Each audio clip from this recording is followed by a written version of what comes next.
आता तुमची आवडती सुझुकी दुचाकी घरी आणणं झालं अधिक सोपं. सिंधुदुर्गचे अधिकृत विक्रेते श्री विनायक व्हील्स घेऊन आले आहेत खास ऑफरची मेजवानी. मग वाट कसली बघताय?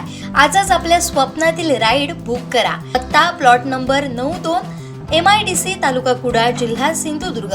नगर परिषदेची सत्ता सूत्र हाती घेतल्यानंतर 2 महिन्यातच तब्बल 65 विकास कामांवर आम्ही भर दिला.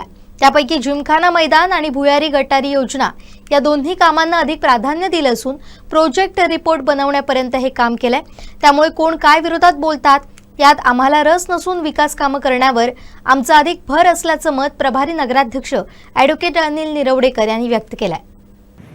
की आम्ही ज्यावेळी पहिली सर्वसाधारण सभा घेतली त्या सभेमध्ये आपल्या सगळ्यांना माहिती असेल अजेंडावर टोटल 48 विषय होते. आम्ही फक्त या ठिकाणी बसलोय सावंतवाडीचा सर्वांगीण विकास होणे या एकमेव उद्देशासाठीच बसलोय. आणि सर्वांगीण विकास होत असताना मी आपल्यासमोर एक अत्यंत महत्त्वाची आणि सावंतवाडीची अस्मिता असणारी भुयारी गटार योजना आपल्यासमोर आणण्याचा प्रयत्न केलेला आहे. त्याला काउन्सिलमध्ये पहिल्याच मीटिंगमध्ये आपण मान्यता घेतली आणि मला सांगायला अतिशय आनंद होतो की त्याबाबत अंडरग्राऊंड सेवरेज स्कीम म्हणून आपण यासाठी असं असतं की नगर परिषद स्वतः खर्च करून त्या ठिकाणी नगर परिषदेमार्फत तज्ज्ञ नेमला जातो. परंतु आम्ही या ठिकाणी एक वेगळा प्रयत्न केला. नगर परिषद तज्ज्ञ नेमणार, त्यासाठी नगर परिषद फंड अवेलेबल करणार, त्यासाठी आम्ही न थांबता आम्ही वेळोवेळी चव्हाण साहेबांचं मार्गदर्शन, वेळोवेळी पालकमंत्री साहेबांचं मार्गदर्शन घेऊन या ठिकाणी त्यांच्या माध्यमातून पर्सनली आम्ही तज्ज्ञ नेमले. आणि मी स्वतः सावंतवाडीत आमच्याबरोबरची सगळी एंटायर बॉडी जी निवडून आली आहे ते सगळे सदस्य सन्माननीय त्या लोकांनी अख्ख्या सावंतवाडीमध्ये पूर्ण सर्वे केला, ज्याला आपण कंटूर म्हणतो, ज्याला भौगोलिक परिस्थिती बघून कंटूर करून एक कोल्हापूरचे एक्सपर्ट घेऊन त्यांच्याकडनं आम्ही प्रॉपर या भुयारी गटार योजनेसंदर्भात संपूर्ण सिस्टीम सावंतवाडीची काय आहे त्याचा स्टडी केला.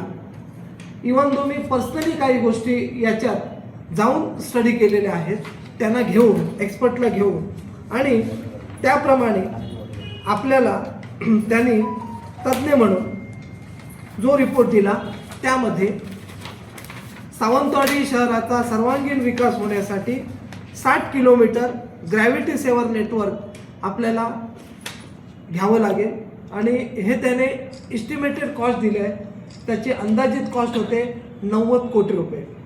कोटी रुपये ही कॉस्ट होत असताना सगळ्यात महत्त्वाचा विषय असा येतो की तुमच्याकडे ती सिस्टीम राबवत असताना मास्टर प्लॅन काय आहे, मास्टर प्लॅनसाठी पूर्वी निधी उपलब्ध होता का? तर आपल्याला मी मागच्याच वेळी सांगितलं 2011मध्ये भुयारी गटार योजना ही फाईल टोटली बंद होती. आम्ही बसल्यानंतर स्वतःहून ही फाईल वेगळ्या पद्धतीत ओपन केली. ती ओपन केल्यानंतर नुसतं काउन्सिलमध्ये ठराव घेऊन थांबलो नाही, तर त्याची प्रत्यक्षात अंमलबजावणी सुरू केली. येणाऱ्या काही काळात आम्ही भाजपचे प्रदेशाध्यक्ष श्री रवींद्रजी चव्हाण साहेब, पालकमंत्री साहेब यांच्याकडे निधी उपलब्ध करण्यासाठी प्रॉपर प्रोव्हिजन केलेली आहे. येणाऱ्या काही दिवसात निधी उपलब्ध होईल आणि पुढची अंमलबजावणी ही गॅरंटीड केली जाईल, एवढं मी सावंतवाडीच्या संपूर्ण तमाम जनतेस आश्वासित करतो. दुसरा एक आम्ही असा प्रोजेक्ट घेतलेला की सावंतवाडीमध्ये मागच्या काउन्सिलमध्ये आपण एक ठराव घेतला की जिमखाना मैदान हे रणजी दर्जाचं कसं होईल या बाबतीत आपण काउन्सिलमध्ये ठराव घेतलेला आहे. आता हा काउन्सिलचा ठराव घेऊन आम्ही केवळ न थांबता या ठिकाणी जिमखाना मैदान रणजी होण्याबरोबर त्याला साईडने गॅलरी कशी घेता येईल, त्याला ड्रेसिंग रूम कसं बनवता येईल, प्लेयर्सना राहण्याची सोय कशी करता येईल, त्यानंतर टर्फ विकेट जी आहे ती कशी करता येईल, त्यानंतर क्लब हाऊस त्या ठिकाणी कसं करता येईल, आणि पार्किंगची व्यवस्था कशा पद्धतीची असेल आणि गॅलरी कशा पद्धतीची असेल, याच्या बाबतीत आम्ही पुन्हा एकदा वैयक्तिकरित्या तज्ज्ञ घेऊन याच्यासाठी जो लागणारा निधी आहे तो स्वतः पदरी खर्च करून नगर परिषदेकडून त्याची वेगळ्या पद्धतीची तजवीज न करता पर्सनल घेऊन हा पर्सनल इव्हेंट सावंतवाडीसाठी द्यायचा आहे म्हणून जिमखान्यासाठी आपण हा एंटायर प्रोजेक्ट बनवलेला आहे। याच्यासाठी अंदाजित खर्च 15 कोटी रुपये आहे। त्याच्यासाठी देखील आम्ही या महाराष्ट्राचे प्रदेशाध्यक्ष रवींद्रजी चव्हाण साहेब आणि पालकमंत्री साहेब यांच्याकडे प्रॉपर नियोजन केलेले आहे। येणाऱ्या काही दिवसात निधी उपलब्ध होईल आणि त्याची पुढची कारवाई सावंतवाडीच्या जनतेला झालेली असेल अशी मी या ठिकाणी आपल्याला ग्वाही देतो।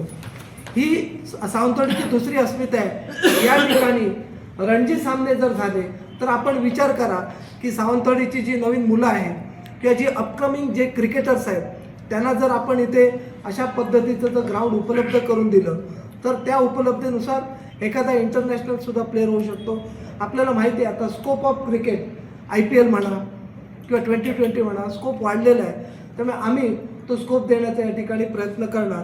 ते दोन महत्त्वाचे जे प्रोजेक्ट होते जे आमच्या दृष्टीने अत्यंत महत्त्वाचे होते त्याचं वर्कआउट आम्ही किती दिवसात केलं तर अवघ्या 2 महिन्यात। आम्हाला सावंतवाडीच्या जनतेला काय सांगायचं आहे की विरोधक काय बोलतात, कोण काय बोलतं याच्याकडे आम्ही लक्ष न देता आम्ही एक एज्युकेटेड पर्सन्स आहोत। माझी बॉडी सगळे एज्युकेटेड लोक आहेत।